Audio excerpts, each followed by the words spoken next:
नमस्कार. एकंदरीतमध्ये आपलं मनपूर्वक स्वागत.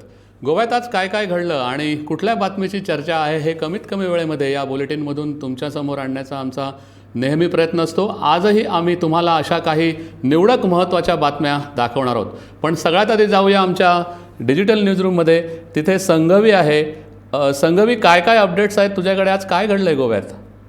दिनेश, आजचा शनिवार आहे तो घातवार ठरलेला आहे, कारण आज 14 जणांचा मृत्यू झाला आहे. पेडणे इथल्या रेल्वे मार्गावर एकाचा मृत्यू झाला आहे. रेल्वे रूळ क्रॉस करताना मृत्यू झाला असल्याचं पोलिसांनी सांगितलेलं आहे. दुसरी बातमी आहे ती म्हणजे कुर्टीफोंडा इथला जो महामार्ग आहे तिथं ट्रक आणि दुचाकीमध्ये अपघात झाला आणि यामध्ये दुचाकीस्वार आहे तो जागीच मरण पावलेला आहे. तिसरी बातमी आहे ती म्हणजे बेतोडा जे जंक्शन आहे तिथं एक चेंबर खुलं होतं आणि या चेंबरमध्ये एक कामगार बुडून त्याचा मृत्यू झालेला आहे. आणि तसंच थिवीमध्ये एका महिलेचा मृतदेह विहिरीमध्ये आढळला आहे. तिचं शरीर जे आहे ते दगडांनी बांधलेलं होतं, त्यामुळं पोलिसांना हा घातपात असल्याचा संशय आहे. तसंच आणखी एक बातमी आहे ती म्हणजे मायना कुडतरी इथली की 14 वर्षाच्या एका मुलावर अनैसर्गिक लैंगिक अत्याचार केल्याची घटना समोर आली आहे. 30 वर्षाच्या युवकाला या संदर्भात पोलिसांनी अटक केलं आहे. दिनेश, धन्यवाद संघवी या माहितीबद्दल. आणखीन एक महत्त्वाची बातमी म्हणजे काँग्रेसच्या भारत जोडो यात्रेत बेकायदेशीरपणाने KGF 2 या हिंदी चित्रपटातली गाणी वापरल्याबद्दल राहुल गांधी, जयराम रमेश आणि सुप्रिया श्रीनाटे या काँग्रेस नेत्यांवर गुन्हे दाखल करण्यात आलेत. या गाण्यांचे हक्क ज्या कंपनीकडे आहेत त्या बंगळुरूमधल्या MRT स्टुडिओचे भागीदार नवीन कुमार यांनी दाखल केलेल्या तक्रारीत म्हटलं आहे की काँग्रेसने MRT स्टुडिओच्या परवानगीशिवाय ही गाणी कॉपी केली आणि मार्केटिंगच्या उद्देशाने त्यांच्या व्हिडिओमध्ये वापरली. राहुल गांधींची ही भारत जोडो यात्रा रविवारी रात्री महाराष्ट्रात दाखल होणार आहे. या यात्रेने गेल्या 2 महिन्यात काय कमावलं याबद्दलचा एक खास रिपोर्ट आम्ही तुम्हाला या बुलेटिनमध्ये दाखवणार आहोत. पण त्याआधी पाहूया कुठच्या बातम्या झाल्यात आजच्या हेडलाईन्स. सांडपाणी नदीत सोडण्याच्या प्रश्नावरून मंत्री आणि आमदारांमध्ये जुंपली. पर्यावरण मंत्री निलेश काब्राल यांनी सांडपाणी प्रक्रिया कंत्राटदाराचा ठेका रद्द करण्याचं दिलं आश्वासन. अयोध्येतून निघाली राम रथ यात्रा पोहोचली गोव्यात. भाजपा नेत्यांसोबत आमदार रुडॉल्फ फर्नांडिस आणि आमदार जेनिफर मॉन्सेरात यांनीही केली श्रीरामाची पूजा.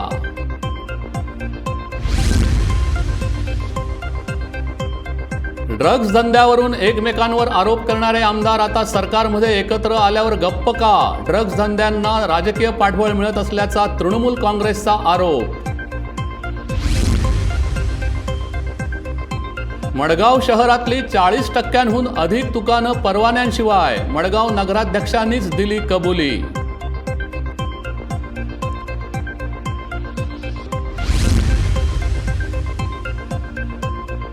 कुर्टी अमिगोस जंक्शनवर पार्किंग केलेल्या ट्रकमुळे झालेल्या अपघातात दुचाकीस्वाराने गमावला जीव. अनेक वेळा तक्रारी करूनही पोलीस पार्किंग करू देत असल्यामुळे नागरिक झाले संतप्त.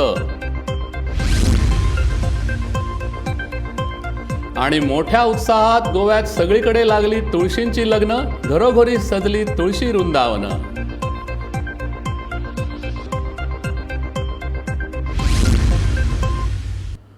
आता बातमी मोपा विमानतळाविषयीची. मोपा आंतरराष्ट्रीय विमानतळाचं काम पूर्ण झालेलं नसतानाही पंतप्रधानांच्या हस्ते डिसेंबरमध्ये या विमानतळाचं उद्घाटन केलं जाणार आहे. विशेष म्हणजे आम्हाला उद्घाटन महत्त्वाचं आहे, बाकीचं काम हळूहळू पूर्ण केले जातील असं खुद्द मुख्यमंत्र्यांनीच म्हटलं आहे. त्यामुळे हा विमानतळ प्रत्यक्षात पूर्ण क्षमतेने प्रवाशांसाठी नेमका कधी खुला होणार याबाबत अनिश्चितताच आहे.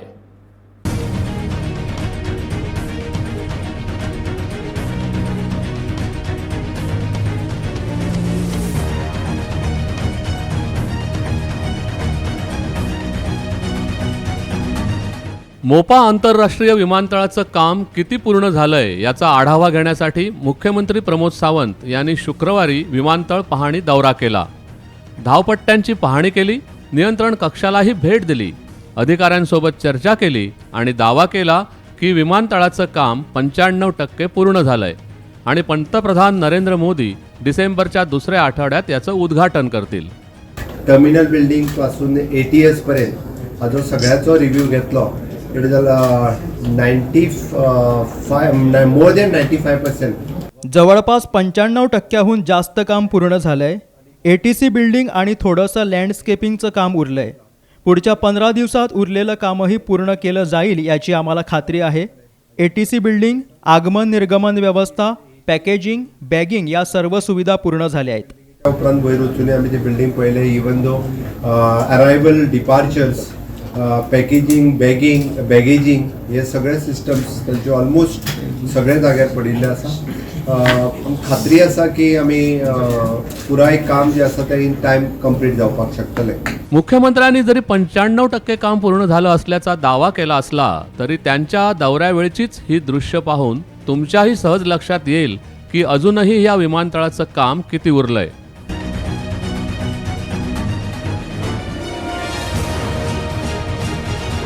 विमानतळ ते हायवेपर्यंतच्या रस्त्याचं डांबरीकरण येत्या 15-20 दिवसात केलं जाईल असं CM म्हणतायत. पण मोपा लिंक रोड पूर्ण व्हायला अजून वर्ष लागेल. विमानतळ परिसरात अजूनही अनेक भागात पाणी साठत असल्यामुळे या भागाचं डांबरीकरण आणि झाडं लावायचं कामही उरलंय. आणि मुख्यमंत्री म्हणतायत की आधी उद्घाटन महत्त्वाचं. It is an work is on track. म्हणजे आमी 20% काम त्या रोडाचे कंप्लीट करपाक शकले. लिंक रोडचं काम सुरू आहे. ऑक्टोबर 2023 मध्ये विमानतळ आणि नॅशनल हायवेला कनेक्टिव्हिटी असलेला रस्ता पूर्ण होईल. विमानतळाला हायवेशी जोडणाऱ्या सध्याच्या रस्त्याच्या रुंदीकरणाचं काम सुरू आहे. येत्या 25 नोव्हेंबरपर्यंत डांबरीकरण पूर्ण होईल. सध्या आम्हाला उद्घाटन महत्त्वाचं आहे, बाकीची कामं हळूहळू होतीलच. फुडल्या एक म्हाका दिसता केन्ना 20-25 नोव्हेंबर पर्यंत पुराय करतले. आत्ताच्या घडीक आमकां मोपा इनॉग्रेशन ही प्रायोरिटी आसा. ताज्या उपरांत बाकीची कनेक्टिव्हिटी आनी हेजो सगळो डिटेलान स्टेप बाय स्टेप विचार केलो वयतलो. डिसेंबर पासून या विमानतळावर आधी देशांतर्गत विमान वाहतूक सुरू होईल असा दावा विमानतळ प्रशासनाने केलाय. त्यासाठी देशातल्या सर्व विमान कंपन्यांनी 100 स्लॉट्स बुक केल्याचंही विमानतळ प्रशासनाने म्हटलंय. आंतरराष्ट्रीय विमान वाहतूक जानेवारी 2023 नंतरच सुरू होईल असंही विमानतळ प्रशासन म्हणतंय. मात्र सध्याची विमानतळाची स्थिती पाहता ही वेळ साध्य होईल का याबाबत शंकाच आहे. उपेंद्र नाईकसह ब्युरो रिपोर्ट, गोमंतक TV. आता एक खास बातमी पाहूया भारत जोडो यात्रेची. दक्षिण भारतात 2 महिने पूर्ण करून जनतेचा प्रचंड प्रतिसाद मिळालेली राहुल गांधी यांची भारत जोडो यात्रा 60व्या दिवशी म्हणजे 6 नोव्हेंबरला रात्री महाराष्ट्रात प्रवेश करणार आहे. नांदेड, हिंगोली, वाशिम, अकोला आणि बुलढाणा या महाराष्ट्रातल्या 5 जिल्ह्यात मिळून 384 किलोमीटरचा प्रवास ही यात्रा करणार असून महाराष्ट्रात 14 मुक्काम, 10 कॉर्नर सभा आणि राहुल गांधींच्या 2 भव्य सभा देखील होणार आहेत.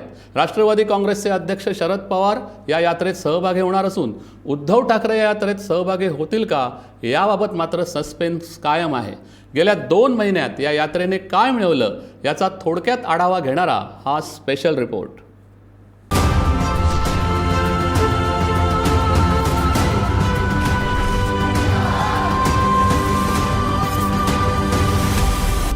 दीडशे दिवसात 3570 किलोमीटरचा प्रवास करून कन्याकुमारीपासून काश्मीरपर्यंतच्या लोकांशी संवाद साधत राहुल गांधींची भारत जोडो यात्रा 60व्या दिवशी म्हणजे उद्या रात्री महाराष्ट्रात दाखल होणार आहे.